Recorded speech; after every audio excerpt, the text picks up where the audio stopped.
Shireen Mazari has been running Imran Khan's Twitter handle till her arrest. A lot of people are ready to leave PTI. There will be news about Asad Umar very soon. There are reports about Shah Mahmood Qureshi, Asad Umar and Pervaiz being brought together on a new platform. It is hoped that soon Fawad Chaudhry will also join them. After Punjab, the issue will come to Khyber Pakhtunkhwa where Atif Khan, Pervaiz Khattak and several other leaders are going to announce their resignation from the party. This is to say, while speaking on Ayaz Akbar Yusufzai TV's talk show, Marvi Sarmad said that General Asim Munir had said that he would bring out a new role for the army, but what is happening shows that whatever it has not changed and this circle will continue. Today you are thinking that eliminating PTI will solve all the problems even though the biggest problem is the army itself. The double standard of the army is still going on and the current government is giving its shoulder to the army to call the shots.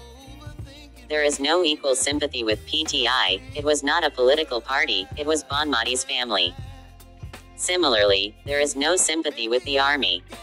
Nadia Naki said that 7 people are confirmed from Karachi who are leaving PTI. Businessmen and builders will all go through PTI. The question arises, will these people be absolved from the events of May 9th, just by leaving the party? If these people are involved in vandalism, even if they are leaving the party, they should still be punished. Imran Khan will also have to think about what kind of party he has that if there is a little pressure, people start running away. Raza Rahman said that those who are involved in attacks on army installations, I am in favor that they should be prosecuted under the Army Act. Corruption is evident in the Al-Qadir Trust case.